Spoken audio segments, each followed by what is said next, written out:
प्रदोष के समय पर, उससे पहले लक्ष्मी और दरिद्रता फिर भ्रमण पर निकलती है।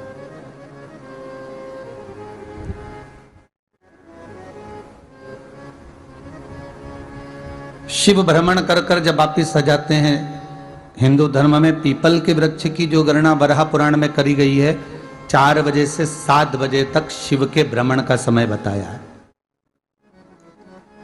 शाम को। तो 7 बजे से लेकर फिर रात्रि 9 बजे तक लक्ष्मी और दरिद्रता फिर भ्रमण पर जाती। इनका एक समय निश्चित है महाराज। भ्रमण कर कर आ जाना। अब इस बीच में जब लक्ष्मी और दरिद्रता दोनों निकल कर जा रही हैं, तो दोनों एक भाव रख कर जाती हैं कि आज हमको कहां प्रवेश करना है।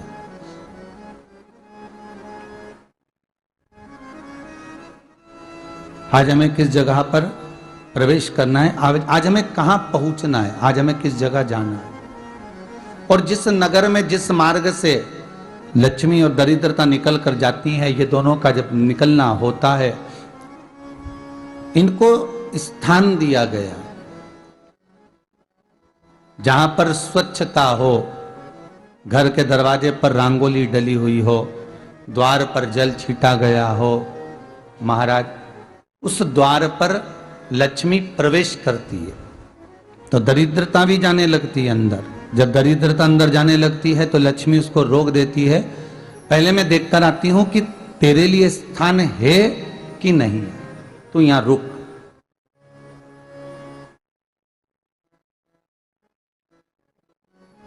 कुछ देर तक दरिद्रता बाहर खड़ी रहती है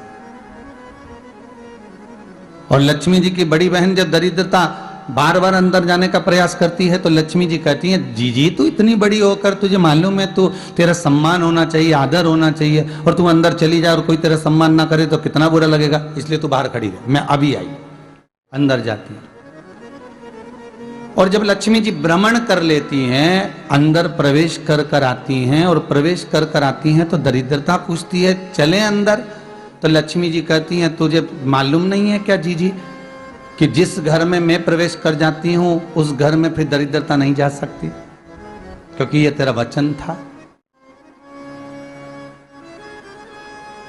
यह तेरा वचन था। अपन दोनों का जब मंगल विवाह हुआ था, मेरा विवाह जब नारायण के साथ में हुआ और तुम्हारा विवाह जब दुस्साह मुनि के साथ हुआ, दरिद्रता का विवाह दुस्साह मुनि के साथ हुआ। जब अपना दोनों का विवाह हुआ था तो अपन दोनों ने एक वादा करा था कि जिस घर में लक्ष्मी प्रवेश कर जाएगी उस दिन फिर दरिद्रता नहीं जाएगी, और जिस घर में दरिद्रता प्रवेश कर जाएगी उस घर में फिर लक्ष्मी नहीं जाएगी। अब जब मैं अंदर देख कर आ गई हूं तो तू अंदर नहीं जा सकती, अर्थात लक्ष्मी के चरण जिस घर में पड़ गए उस घर में फिर दरिद्रता प्रवेश नहीं कर रही। चलते चलते फिर दरिद्रता ने देखा और लक्ष्मी जी इसको लेकर गई और लक्ष्मी जी ने देखा कि इसके दरवाजे पर जल नहीं छीटा गया, इसके दरवाजे पर ना रंगोली डली है, इसका द्वार साफ नहीं हुआ है, इसके द्वार पर दीप नहीं है, इसके द्वार पर कलश नहीं है, इसके दरवाजे पर ढेर सारा कचरा पड़ा हुआ है, कोई स्वान कोई कुत्ता गंदगी भी कर कर चला गया है, कहीं बिल्ली ने गंदगी कर रखी है, कहीं जीवों ने कुछ गंदा गिरा रखा है। तो फिर लक्ष्मी जी कहती है, जीजी अब मैं होकर आ गई थी ना, अब तू जा, तू होकर आ।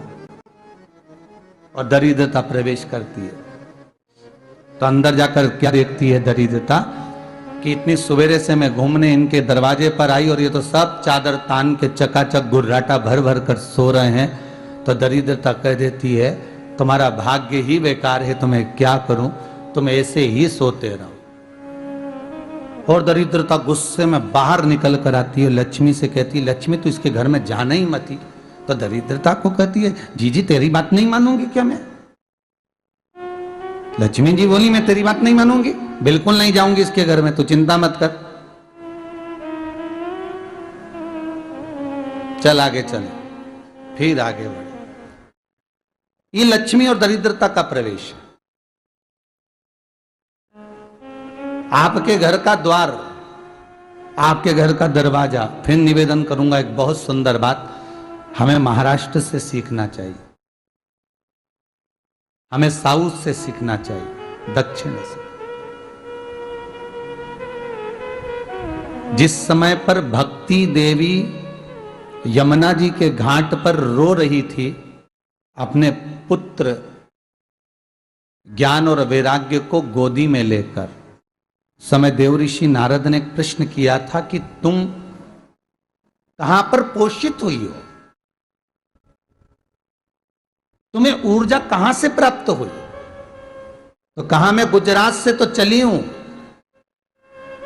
और वहां से चलती चलती भक्ति देवी कहती है मैं बहुत दुखी होकर, बूढ़ी होकर, द्रवित होकर, बड़ी दुख में वहां से चलते चलते जब मैं महाराष्ट्र में पहुंची तो मैंने वहां जाकर देखा कि वहां पर लोग हर पल हर घड़ी ब्रह्म मुहूर्त में उठकर स्मरण करते हैं, नाम जाप करते हैं और दरवाजे पर जल छीट कर रंगोली डालते हैं।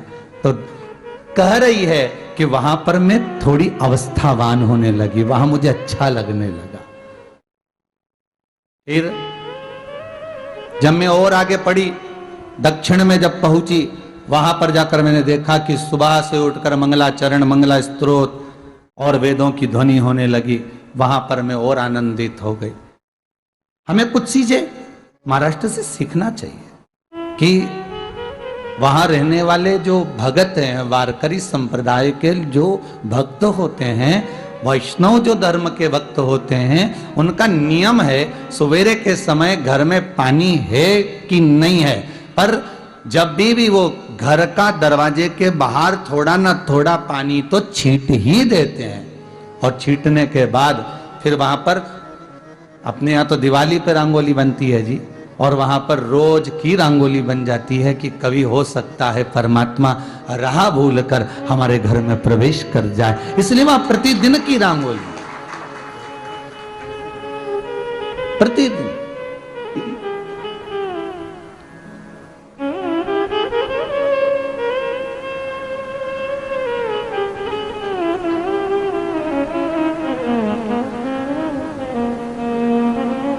हमें सीखना चाहिए थोड़ा सा। आज के जमाने में तो बहू अपने कमरे की झाड़ू लगा ले, वो ही बहुत बड़ी बात है। हो खड़ी खड़ी बहू ये देखती रहेगी कि नौकरानी सही से झाड़ू लगा रही, वहां से लगा के लाओ, इधर से हेड के ले जाओ, वहां से कचरा सोरो, वहां से पोछा लगाओ।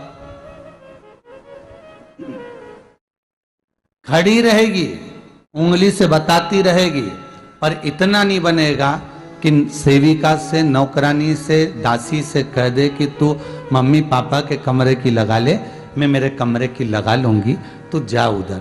थोड़ा दया का भाव अगर होता तो उसके मन में भी आता कि मेरी बड़ी सेठानी तो अपनी जगह पर है, पर छोटी तो सेठानी की भी बड़ी सेठानी है जो मुझ पर करुणा करती रहती है। पर बड़ी तो कहे कि बेटा रहने दे, तू उधर ले जा, जा भाभी के कमरे में देख ले जा, उसके बच्चों का बड़ा फैलारा रहता ना, तू उधर देख ले जा, तो जरा उधर, मां उधर भेज रही है।